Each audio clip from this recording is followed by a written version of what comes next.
नमस्कार मित्रांनो, मी आहे शुभम। मागील लेक्चरमध्ये आपण अकाउंटिंग रूल वापरून जनरल एंट्री कशी करायची हे शिकलो। आय होप तुम्हाला ते जनरल एंट्री कशी करायची हे समजलं असेल। नसेल समजली तर जनरल एंट्री कशी करायची तो व्हिडिओ एकदा समजून घ्या। आज आपण जनरल एंट्रीमध्ये काही ॲडजस्टमेंट करावा लागतात। त्या ॲडजस्टमेंटमध्ये सर्वात महत्त्वाची ॲडजस्टमेंट असते ट्रेड डिस्काउंट, कॅश डिस्काउंट। डिस्काउंटची ॲडजस्टमेंट करावी लागते, ते आज आपण शिकणार आहोत। तर चला सुरू करूया आजचा टॉपिक, ट्रेड डिस्काउंट आणि कॅश डिस्काउंट।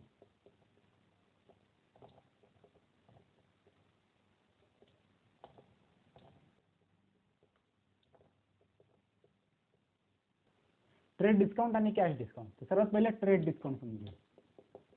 ट्रेड डिस्काउंटला शॉर्टकटमध्ये टीडी म्हणतात, अकाउंटिंग भाषेमध्ये टीडी म्हणतात, ठीक आहे। आता ट्रेड डिस्काउंट म्हणजे जेव्हा तुम्ही काही माल परचेस करता किंवा सेल करता तेव्हा परचेस किंवा सेल करताना वस्तूची जी एमआरपी असते तर त्या एमआरपीवर जी काही सूट मिळते तिला ट्रेड डिस्काउंट म्हणतात। वस्तूची जी काही एमआरपी आहे तिच्यावर काही सूट असते, त्याच्यावर डिस्काउंट मिळाला तर त्याला ट्रेड डिस्काउंट म्हणतात। उदाहरणाद्वारे समजून घेऊ। समजा तुम्ही एक वस्तू परचेस करता आहे, ती वस्तूची किंमत आहे 1000 रुपये। ॲमेझॉनवरून ऑनलाईन समजा ऑनलाईन तुम्ही इयरबड परचेस करताय। इयरबड परचेस करताना तुम्ही तो इयरबड 1000 रुपयाचा आहे, समजा 1000 रुपयाचा इयरबड आहे, तर ते त्याच्यावर 1000 रुपयाची एमआरपी असते। तर त्या एमआरपीवर ते काय करतात, 10% डिस्काउंट देतात। म्हणजे इथं काठ मारून तिथं 10% डिस्काउंट करतात आणि त्याची किंमत किती लावतात, 900 रुपये।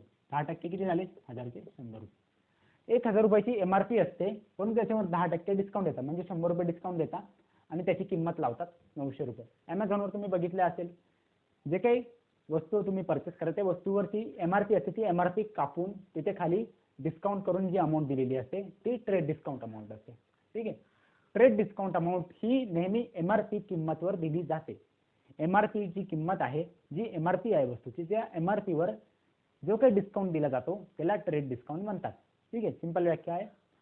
दुसरा पॉईंट याच्यात असा आहे की ट्रेड डिस्काउंट हा प्रत्येकाला दिला जातो, सर्वांना दिला जातो। ट्रेड डिस्काउंट सर्वांना दिला जातो। ट्रेड डिस्काउंट का दिला जातो, जेव्हा तुमचा माल विकला जात नाही किंवा माल परचेस करताना तुम्ही माल विकला जात नाही तर तुम्ही तेव्हा डिस्काउंट करतात, ग्राहकांना आकर्षित करण्यासाठी डिस्काउंट देतात, म्हणून बरेच लोक ग्राहक येतात आणि माल घेऊन जातात, तर म्हणून ट्रेड डिस्काउंट असतो। ट्रेड डिस्काउंटचं तिसरं वैशिष्ट्य म्हणजे हा अकाउंटिंग बुकमध्ये दाखवला जात नाही, not show in accounting book. हा अकाउंटिंग बुकमध्ये शो केला जात नाही, हा नेहमी एमआरपी वर दिला जातो, हा अकाउंटिंग बुकमध्ये शो केला जात नाही आणि हा सर्वांना दिला जातो, ठीक आहे। हे होतं ट्रेड डिस्काउंट। आता कॅश डिस्काउंट दुसरं बघू। कॅश डिस्काउंटला सीडी म्हणतात। सीडी केव्हा दिला जातो, जेव्हा तुम्ही काही वस्तू परचेस करता आणि इमिडिएट पेमेंट करून टाकता। वस्तू परचेस करताना इमिडिएट पेमेंट करताना जो डिस्काउंट दिला जातो त्याला कॅश डिस्काउंट म्हणतात। आता तुम्ही 1000 ची वस्तू परचेस करताय, दुकानामध्ये गेले 1000 रुपयाची वस्तू परचेस करताय, परंतु तुम्ही त्याचं पेमेंट लगेच करताय, तर लगेच पेमेंट करताना तुम्हाला दुकानदाराने काही 10% डिस्काउंट दिला। म्हटलं ठीक आहे, तुम्ही लगेच पेमेंट करताय म्हणून मी तुम्हाला 10% डिस्काउंट देतो। बरेचसे लोक काय करतात, उधारीवर घेता, म्हणून आम्ही त्यांना 1000ला वस्तू विकतो, 1000 खाली 1 रुपया पण कमी करत नाही। परंतु तुम्ही कॅशमध्ये मला पेमेंट करणार आहे, लगेच पेमेंट करताय, म्हणून मी तुमच्यासाठी 10% डिस्काउंट देतो, असं बरेचसे म्हणतात। म्हणून 100 रुपये डिस्काउंट झाला 10%, म्हणजे ती वस्तू कितीला झाली, 900 रुपयाला। कॅश डिस्काउंट हा पेमेंटच्या वेळेस दिला जातो। पेमेंट घेताना किंवा पेमेंट देताना कॅश पेमेंट जेव्हा असतं, पेमेंट किंवा वस्तू परचेस करताना किंवा सेल करताना जेव्हा पेमेंट होतं, पेमेंट होताना पेमेंटच्या वेळेस हा डिस्काउंट दिला जातो। हा डिस्काउंट पेमेंटच्या वेळेस दिला जातो।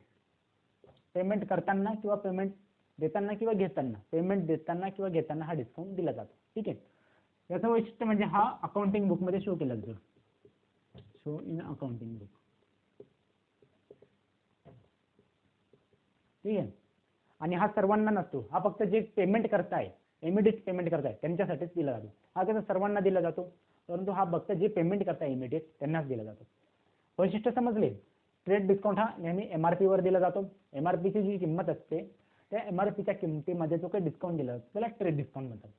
हा ट्रेड डिस्काउंट अकाउंटिंग बुकमध्ये शो केला जात नाही। अकाउंटिंग बुकमध्ये ट्रेड डिस्काउंट मायनस करून अमाऊंट लिहिली जाते, म्हणून अकाउंटिंग बुकमध्ये शो केला जात नाही। ट्रेड डिस्काउंट हा सर्वांना दिला जातो, ठीक आहे। कॅश डिस्काउंटचं वैशिष्ट्य म्हणजे कॅश डिस्काउंट हा इमिडिएट पेमेंट करताना दिला जातो। पेमेंट इमिडिएट करताना किंवा इमिडिएट पेमेंट रिसीव्ह करताना कॅश डिस्काउंट दिला जातो। कॅश डिस्काउंट हा अकाउंटिंग बुकमध्ये शो केला जातो, म्हणजे 1000 रुपयाची वस्तू आहे ती 1000ची दाखवणार, परंतु अकाउंटिंग बुकमध्ये 100 रुपये डिस्काउंट दाखवणार, 900 रुपये पेमेंट दाखवणार, असं दाखवणार. ते आपण उदाहरणाद्वारे पुढे समजूनच घेणार आहोत. आणि हा कॅश डिस्काउंट जो असतो तो प्रत्येकाला नाही दिला जात, जो इमिडिएट पेमेंट होतं त्याच वेळेस दिला जातो. आता आपण उदाहरणाद्वारे समजून घेऊ. उदाहरणाद्वारे तुम्हाला लवकर समजेल. आपण 4 प्रॉब्लेम घेऊ. पहिले घेऊ समजा Raj purchase goods rupees 1 lakh from Rohan. ठीक आहे. दुसरं ट्रान्झॅक्शन घेऊ. Raj purchase goods rupees 1 lakh from Rohan with 10% TD. तर ट्रान्झॅक्शन घेऊ. ट्रान्झॅक्शन सेम, फक्त इथं फ्रॉम रोहन विथ इथं कॅश डिस्काउंट. आणि चौथं ट्रान्झॅक्शन घेऊ. सेम ट्रान्झॅक्शन, फक्त इथं विथ 10% TD अँड 10% CD. हे 4 ट्रान्झॅक्शन घेऊ आपण. ठीक आहे. पहिले ट्रान्झॅक्शन बघूया. Raj purchase goods rupees 1 lakh from Rohan. राजने रोहनकडून 1 लाख रुपयाचा माल घेतला. कुठलंही जे काही ट्रान्झॅक्शन असेल त्याच्यात तुम्ही एकच गोष्ट बघा, लक्षात ठेवा, शेवटपर्यंत एकच गोष्ट लक्षात ठेवा, काय आलं बिझनेसमध्ये आणि बिझनेसमधून काय गेलं हेच लक्षात ठेवा. आता पहिलं ट्रान्झॅक्शन बघूया. Raj purchase goods rupees 1 lakh from Rohan. आता बिझनेसमध्ये काय आलं काय गेलं? गुड्स परचेस केले म्हणजे माल आला, त्या बदल्यात काय गेलं? कॅश गेली का? इथं कॅशचा उल्लेख दिसतोय का तुम्हाला? नाही, कॅशचा उल्लेख दिसत नाही. म्हणजे हे ट्रान्झॅक्शन काय? उधारीचं आहे. उधारीचं कोणाकडून घेतलंय? रोहनकडून घेतलेलं आहे. सर्वात पहिले तर डेबिट बाजू काय आलं? Debit what comes in. काय आलं? माल आला. माल आला म्हणजे माल येतो. जेव्हा आपण परचेस करतो तेव्हा गुड्स लिहितो का नाही? परचेस लिहितो. परचेस पहिले ट्रान्झॅक्शन काय येणार? परचेस. डेबिट काय येणार? Purchase account debit. किती? 1 लाखाचा. आता काय गेलं का? कॅश गेली का? नाही, परंतु कॅश भविष्यात द्यायची आहे. देणं असेल किंवा द्यायचं असेल तर ते नेहमी क्रेडिट बाजूला येतं. येणं असेल किंवा येणार असेल किंवा आला असेल तर ते डेबिट बाजूला असतं. आता द्यायचं आहे, देणं आहे, तर ते सर्व आहे क्रेडिट बाजूला येईल. म्हणून रोहन अकाउंट क्रेडिट बाजूला येईल. ठीक आहे. म्हणून टू रोहन अकाउंट. ठीक आहे. 1 लाख हे नॉर्मल ट्रान्झॅक्शन होतं. ठीक आहे. त्यात काही डिस्काउंट नव्हता अलाउड केला मी. सेकंड ट्रान्झॅक्शन बघूया. Raj purchase goods rupees 1 lakh from Rohan with 10% TD. आता याच्यात TD आलेला आहे. दुसरं ट्रान्झॅक्शन. हे ट्रान्झॅक्शन कम्प्लीट झालं. राज परचेस गुड्स रुपीज 1 lakh. आता काय आलं? माल आला. कितीचा माल आला? 1 लाखाचा. 1 लाखाचा माल आला गुड्स. म्हणून गुड्स काय होणार? डेबिट. परचेस अकाउंट होणार. Purchase account debit. ठीक आहे. कुणाला? रोहनकडून आला. परंतु इथे काय लिहिलेलं आहे? TD 10% TD. आता TD केव्हा दिला जातो? MRP वर दिला जातो. जेव्हा वस्तूची जी MRP असते, MRP किती? 1 लाख आहे. 1 लाखावर 10% डिस्काउंट दिला म्हणजे किती झाला? 10,000 डिस्काउंट दिला. म्हणजे हा माल किती झाला? 90,000चा. MRP होती 1 लाख, परंतु माल परचेस करताना 10% डिस्काउंट मिळाला आपल्याला. 10% डिस्काउंट मिळाला तर तो माल कितीचा? व्हॅल्यू किती झाली मालाची? 90,000. ठीक आहे. 90,000 व्हॅल्यू झाली. आता 90,000च्या बदल्यात आपण पैसे दिले का रोहनला? नाही दिले. देणार आहे. इथं TD आहे, कॅश नाही. CD असेल तर ते ट्रान्झॅक्शन कम्प्लीट असतं, परंतु इथं CD आहे का? नाही. इथं फक्त TD असेल तर ट्रान्झॅक्शन इनकम्प्लीट आहे. ते धरून जा. म्हणजे ट्रान्झॅक्शन पूर्ण पेमेंट नाही झालं. ठीक आहे. क्लोज नाही झालं ते ट्रान्झॅक्शन. म्हणून रोहनकडून माल घेतला म्हणून रोहन काय? क्रेडिटर आहे. इथं टू रोहन. रोहनला किती रुपये द्यायचे आहे? 10% मायनस करून द्यायचे आहे. म्हणून माल कितीचा होता? 1 लाखाचा माल होता. त्यांनी 10% डिस्काउंट दिला म्हणजे तो त्या मालाचे किती पैसे घेणार आहे? आपल्याकडून 90,000 घेणार आहे. हा झाला TDचा उदाहरण. ठीक आहे. लक्षात ठेवा, जेव्हा तुम्ही माल परचेस करता, परचेस करण्याची MRP होती 1 लाख होती. इथं MRP 1 लाख होती. 1 लाखावर तुम्हाला 10% डिस्काउंट मिळाला म्हणजे मालाची व्हॅल्यू झाली 90,000. ठीक आहे, 90,000चा माल आला, 90,000 तुम्हाला देणं आहे. हे झालं ट्रान्झॅक्शन. ठीक आहे. थर्ड ट्रान्झॅक्शन बघूया. Raj purchase goods ₹1 lakh from Rohan with 10% CD. आता इथं फक्त काय CD. आता CD केव्हा दिला जातो? जेव्हा इमिडिएट पेमेंट केलं जातं. इमिडिएट पेमेंट करताना CD दिला जातो. ठीक आहे. आता माल कितीचा होता? 1 लाखाचा माल होता. 1 लाखाचा माल होता. त्याच्यावर 10% कॅश डिस्काउंट मिळाला. 10% कॅश डिस्काउंट मिळाला म्हणजे किती? 10,000. पेमेंट किती केलं? 90,000 पेमेंट केलं. काय आलं? माल आला. माल कितीचा आला? 1 लाखाचा माल आला. परंतु सीडी मध्ये बघितलं होतं आपण MRP वर डिस्काउंट दिला जातो. की सीडी मध्ये बघितलं का आपण MRP वर डिस्काउंट दिला जातो का? नाही. म्हणजे मालाची व्हॅल्यू किती? 1 लाख राहील. कॅश डिस्काउंट मध्ये MRP चेंज होत नाही. MRP तीच राहते. सीडी मध्ये MRP चेंज होते. MRP जी आहे MRPच्या मधून डिस्काउंट मायनस करून नवीन MRP गृहीत धरले जाते. परंतु कॅश डिस्काउंट मधून जी MRP आहे तीच गृहीत धरली जाते. आता इथे MRP किती? 1 लाख. म्हणून इथे राहील परचेस अकाउंट. कितीचा माल होता? 1 लाखाचा. आता 1 लाखाचा जो काही माल होता त्याच्या बदल्यात 10% कॅश डिस्काउंट आपण पेमेंट केलं. तर पेमेंट करताना तो काय म्हटला की 10% डिस्काउंट देतो मी तुला. म्हणजे तुम्हाला 90,000 दे. म्हणजे आपण त्याला कॅश किती दिली?